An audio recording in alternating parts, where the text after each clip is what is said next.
Daniel worked on the outer rim of a small alien research station. It was far from Earth, hidden on a quiet moon with purple skies and cold winds. He was the only human on the station, hired to maintain the power cores and old tech. He didn't talk much to the alien staff. They barely noticed him until she arrived. She said her name was Lyra. She was tall, slim, and had smooth silver skin with glowing blue eyes. Her voice was soft. She moved with grace that didn't feel normal. She was assigned as his assistant, but Daniel had not requested anyone.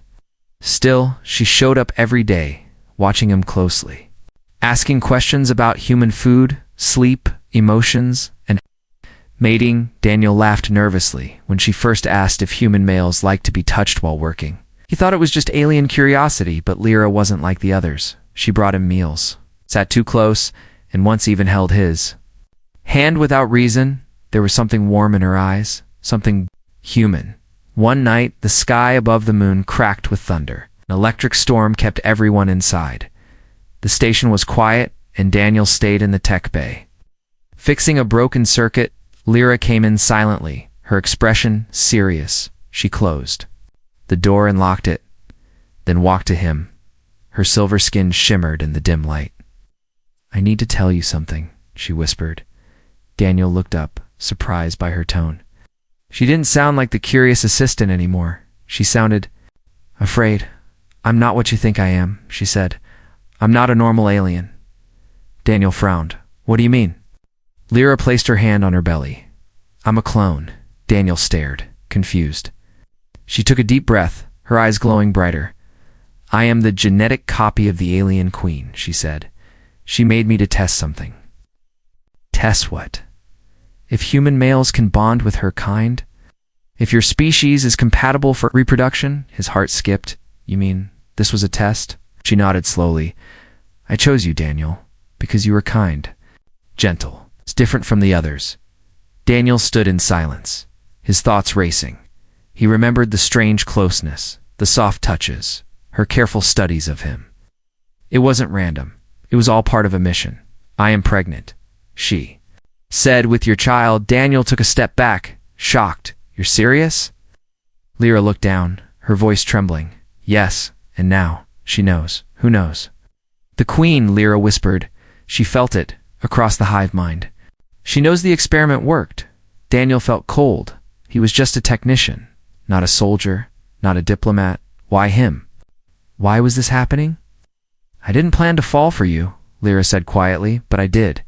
Daniel looked into her glowing eyes. He saw no lies, no trick, only fear and truth.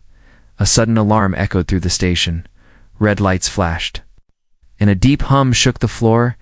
Daniel ran to the window and looked up.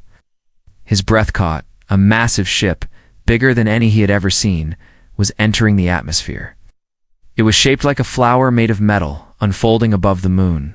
Lyra came beside him, her voice trembling. "She's here," she said. "The queen." Daniel turned to her. "What does she want?" Lyra whispered, "You." The door behind them shook as guards arrived. Calling Lyra's name, she turned to Daniel, took his hand and placed it on her belly. "She is coming because I carry the first hybrid child," Lyra said. "But now she wants one too." Daniel's eyes widened. "The queen wants me?" Lyra nodded. "She will test you, claim you, and decide your worth." Daniel stepped back, his heart pounding. He had no idea what future waited for him now. He wasn't ready to be part of royal alien politics. He wasn't ready to meet a queen who could crush planets.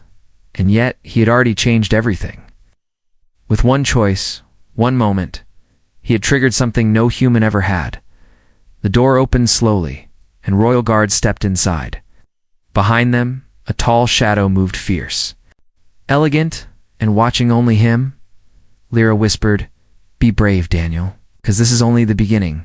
The royal guards didn't speak. Their armor was alive, pulsing like muscle and metal combined. Daniel felt small between them, just a human in a cold metal hallway. Lyra walked beside him, silent, her hand resting protectively on her belly. Every eye on the station turned to them. But no one dared speak. No one dared question the queen's orders. At the landing bay, the air felt thick like it was holding its breath. A ramp extended from the massive alien ship. Smooth and shining, out stepped the queen. She was twice the height of a human. Her skin shimmered like molten gold, eyes deep and glowing violet. Her hair floated behind her like strands of starlight. But it wasn't her beauty that froze Daniel. It was the weight of her presence, like gravity pressed harder when she moved. The guards knelt instantly. Lyra lowered her head, but Daniel stood frozen. He couldn't move, couldn't think. The queen's gaze fell on him. It's curious but unreadable. Then she smiled, and the station's lights dimmed, as if the room itself feared that smile. "You are the human," she said, her voice like music, and thundered together. Daniel opened his mouth, but no words came out. She stepped closer, slowly. Like a lion circling prey it didn't want to kill yet.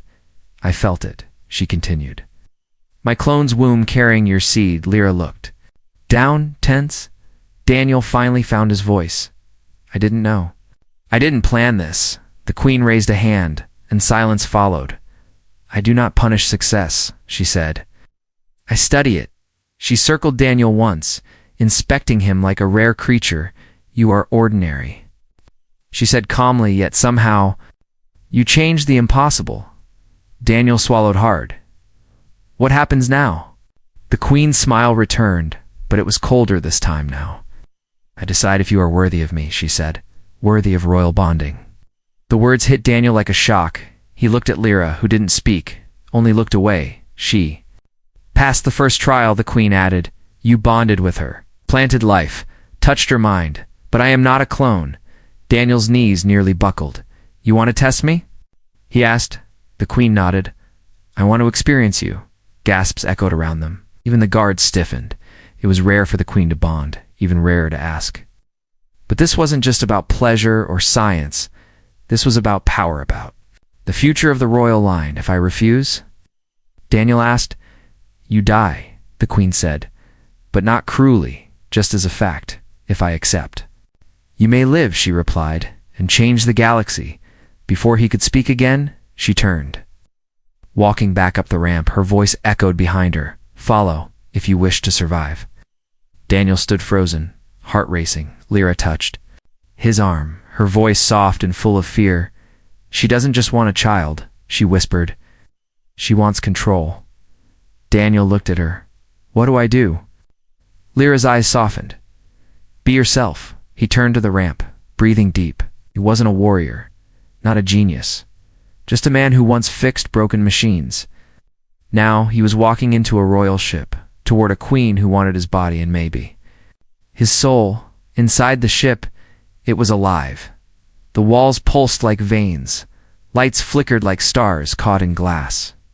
Daniel followed the queen through winding halls filled with whispers. He couldn't tell if they were voices or just the ship thinking. Finally, she stopped in a chamber that looked like a garden made of crystal and heat. She faced him, her expression unreadable. "No one has touched me in 1,000 years," she said. "No one has dared." Daniel swallowed hard. "And now I'm supposed to impress you?" The queen's smile widened. "No," she said. "You must survive me." Daniel stood in the glowing chamber, unsure whether to breathe or run. The walls around him pulsed with energy like they were alive. He had seen strange tech before, but this ship felt aware. It watched him, listened, maybe even judged him. The queen stood tall in the center, her robes gone, replaced by a living armor that moved like liquid over her body. Her voice echoed with both pride and warning. "This trial is not of strength alone," she said. "It is of mind, spirit, and truth." Daniel didn't understand at first. But then the chamber began to shift. The floor beneath his feet turned soft and hard, then vanished completely. He was floating in darkness, then light. Struck, blinding and fast, suddenly he stood in a copy of his childhood home. It smelled like rain and warm bread. His mother stood in front of him, smiling, but her eyes were empty. "Daniel," she said, "why did you leave Earth?" He stepped back. "You're not real," she frowned, "but I feel real." He looked down. His hands were small again. His voice shook. "This is fake." The queen's voice echoed from nowhere and everywhere. "Truth must be known before flesh can be claimed." The scene melted away. Now he was in a burning village, people crying, ships falling from the sky. It was a war he had never seen, yet he felt the fear in his bones. He tried to run, but fire blocked his path, and then he heard a scream. It was Lyra's voice. Calling his name, he turned and saw her, belly swollen, trapped under rubble. Daniel rushed forward, lifting the metal. Even as flames licked his back, she looked up at him, weak. "Will you still want me when I'm broken?" He froze. He remembered her softness, her trust, her quiet love. "Yes," he said. Without thinking, always, the fire vanished, and he fell again into black. Now he stood in front of a mirror. But his reflection was not human. It had golden skin, violet eyes, and the queen's stare. "Do you want power?" the mirror asked. "Do you want her crown, her throne, her army?" Daniel hesitated. He could lie, say yes, and become something more. But he shook his head. "No," he said. "I just want to be myself." The mirror cracked, then shattered. The room reformed. Returning to the crystal garden, Daniel dropped to his knees, sweating and gasping for air. The queen stood beside him, eyes glowing. "You faced fear, love, and greed," she said. "You chose truth over temptation." Daniel looked up, shaking. Was that enough? The queen kneeled, touching his cheek gently. "You did not break," she whispered. "And you made no false promises then." For the first time, she let down her guard. The living armor sank away, revealing golden skin that shimmered like sunrise. She stepped closer, bare and bold, her eyes never leaving his. "This is not just mating," she said. "It is joining. My mind will touch yours. My memories will taste your soul. Are you ready to become part of me?" Daniel's chest tightened. He had never been this close to anything so powerful, so dangerous, so alive. "I don't know what happens next," he said honestly. The queen smiled. A soft smile this time, not royal, not sharp, just real, neither. "Do I?" she replied. "That is why I chose you." She leaned forward, her forehead gently pressing to his. In that moment, their minds linked. Daniel saw her pain thousands of years alone, a queen without equals, without trust, he offered her something no one had dared his heart, without fear. And she allowed herself to take it. The chamber had changed again. It's no longer glowing crystal or harsh metal walls. Now it looked like a dream, a place that was both alive and warm. Pillars of soft light rose from the floor, vines of silver gently hanging. From the ceiling, like alien curtains, the air smelled like wild flowers and stardust. Daniel stood in the middle, still trembling from the trial. He had expected pain, fire, or maybe even death. He did not expect beauty or the queen standing quietly before him, without armor, without power, just her. She had removed everything that made her a ruler. No guards, no weapons, no voice that echoed across galaxies. Now she stood in a sheer layer of living silk. Her golden skin glowing faintly in the dim light. Her eyes, so often sharp and distant, now looked at him with something deeper, curiosity. Maybe even longing. Daniel took a step forward, then stopped. "I thought this was supposed to be a test," he whispered. The queen nodded slowly, her voice softer than he had ever heard. "It was," she said, "but you passed." She reached out, taking his hand into hers. Her fingers were long, elegant, warm, not cold like he expected. She pulled him gently toward a resting platform made of woven light. It molded to them as they sat, as if inviting their bodies to belong. "I have taken many things in my life," the queen said. "Planets, ships, power, but I have never shared anything." Daniel watched her closely, his voice low. "And now?" The queen looked down, almost shy. "Now I offer myself, not as a queen," she said, "but as a woman who has lived too long without being touched." Silence filled the space like a slow breath. Daniel gently brushed her cheek with the back of his hand. "You don't need to impress me," he said. "I already saw your strength, but this is what makes you real." Her lips parted, and for the first time, she closed her eyes, not to focus or command, but to feel. Their mouths met in a slow, uncertain kiss. She trembled slightly, and Daniel realized she wasn't a goddess. Tonight, she was afraid, And yet, she didn't pull away. The kiss deepened. Their hearts racing as heat built between them, she gasped as his hands ran over her back, discovering muscles built for war, yet now relaxed under his touch. Their bodies moved together, not in dominance, but in sync. She didn't lead, and neither did he.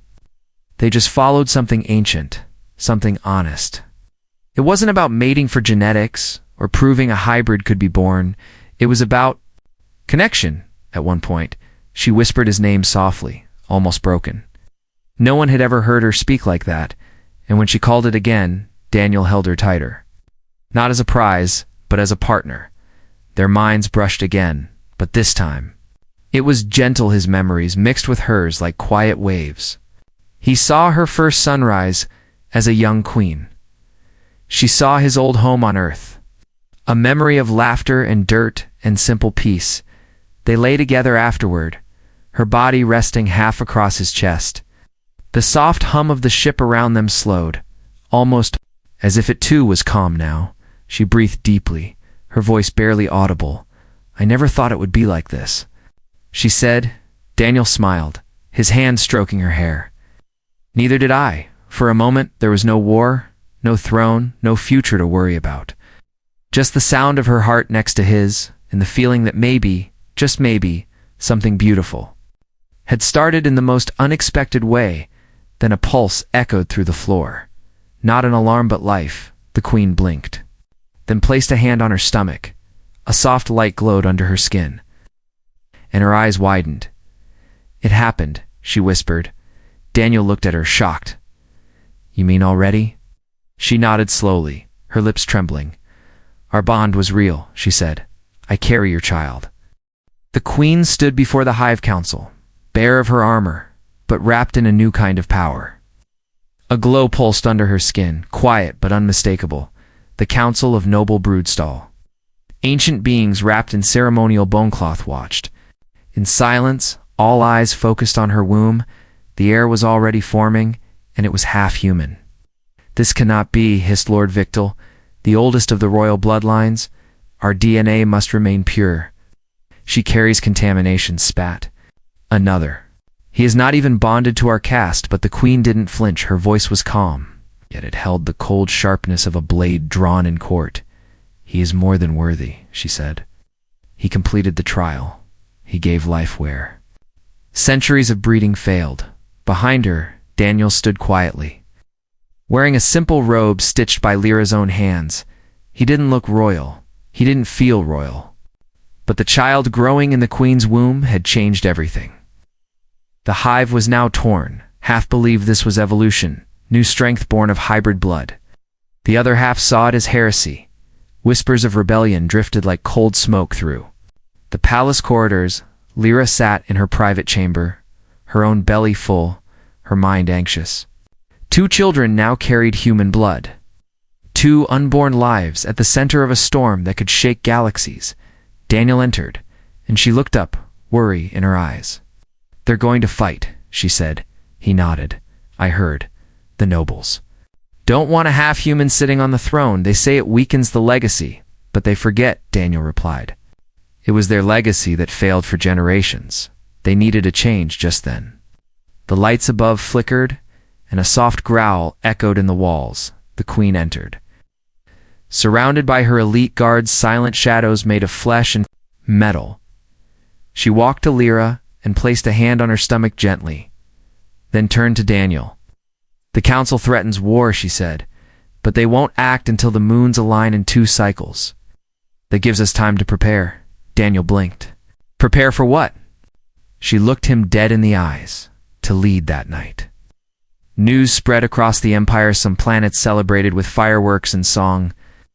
Others dimmed their cities in silent protest. Graffiti appeared on station walls. "No to hybrid rule. Long live pureblood human out." Even on neutral colonies, strange violence erupted. Hybrid supporters were attacked. Old nobles began moving their private armies. A secret war had already begun, and the queen's enemies moved fast. In the palace, Daniel sat with both women, one a clone, one a queen, both carrying parts of him.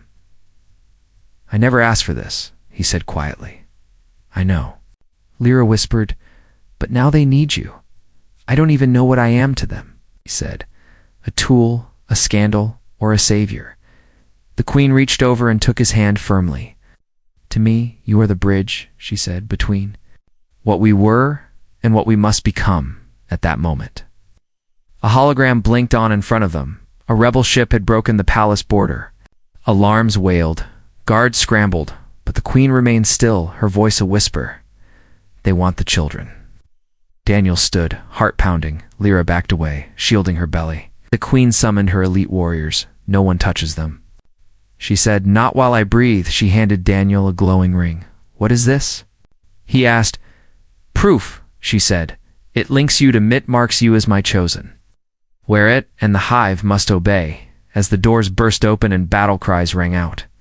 Daniel slipped the ring onto his finger. It pulsed once cold, then warm, and the ship seemed to sigh like even the walls understood. The hive was no longer one. It was divided, but for the first time in their history, it had something worth dividing over: hope. Asterisk, the rebellion didn't begin with a gunshot. It began with a whisper. One counselor vanished. Another poisoned. Supply ships were delayed. Guards began to change sides. The Hive Palace, once the safest place in the galaxy, became a nest of quiet danger. Lyra's belly grew heavier each day, her steps slower, her eyes more alert. Daniel stayed close, never letting her walk alone. He had started carrying a sidearm, something he once swore he'd never touch, but now 2 lives grew, inside the hive walls, and both were hunted. The queen remained calm. She stood tall before her enemies and still held council meetings like nothing was wrong. But her sleep grew shorter, her voice sharper. She had tasted something precious: love, softness, family. And now it was being threatened by her own blood. Late one night, Lyra woke to pain, sharp, twisting pain in her stomach. Daniel rushed to her side as she cried out. Her skin glowed strangely, and the air around her shimmered with heat. She's too early, the queen said, rushing in, her face pale for the first time. Daniel held Lyra's hand as medics arrived. But the machines began to flicker. The walls hummed in alarm. It's not just the baby, a medic gasped. It's the hive. The child's energy is disrupting the ship's systems. The queen's eyes widened. The hybrid child inside Lyra was already influencing the hive-mind link. And worse, the queen's own child responded. She clutched her own belly, gasping. The 2 unborn siblings were communicating, reaching across the wombs like living signals. In the distance, rebel forces moved closer. They had learned the truth that children weren't just symbols. They were keys if one side could capture or destroy them. The balance of the hive would shift forever. The queen called for her elite war maidens, armor shimmering with violet flame. We defend the wombs, she declared with every breath. Daniel turned to her, panic in his voice. They're just children, she nodded. And that's why we fight deep inside the ship. Lyra was moved to a protected core, chamber sealed by layers of psychic stone and living bone. Only Daniel and the queen could enter. As the hive shook under attack, Daniel knelt beside Lyra, whispering soft words. I'm here, he said again and again. Just hold on, the queen. Still glowing from her own pregnancy, stood outside the chamber, sword in hand. Rebels poured through broken gates, former nobles, warriors, and rogue broods who feared the hybrid future. They screamed for blood, but the queen met them head on. Body moving like liquid fire, she fought with no fear. Slicing through metal and bone alike, her mind linked with her unborn child. Using its strange new energy as strength, back in the chamber, Lyra's contractions grew worse. Daniel held her hand tighter as she screamed.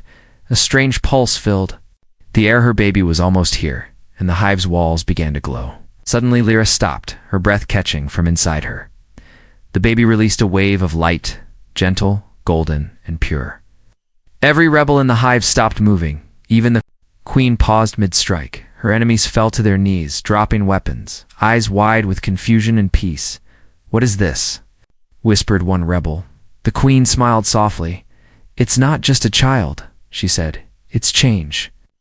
Moments later, Lyra gave one final push, and the baby was born. A girl, skin soft silver, eyes glowing blue and gold. She didn't cry.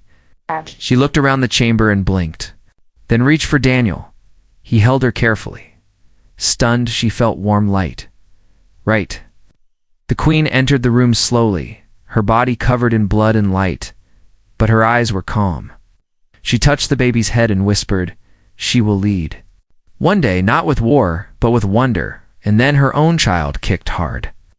She gasped, falling to her knees. Daniel rushed to her side. "Yours is coming too," he said. The queen laughed. "Sound like thunder and rain, then the galaxy is not ready for what comes next."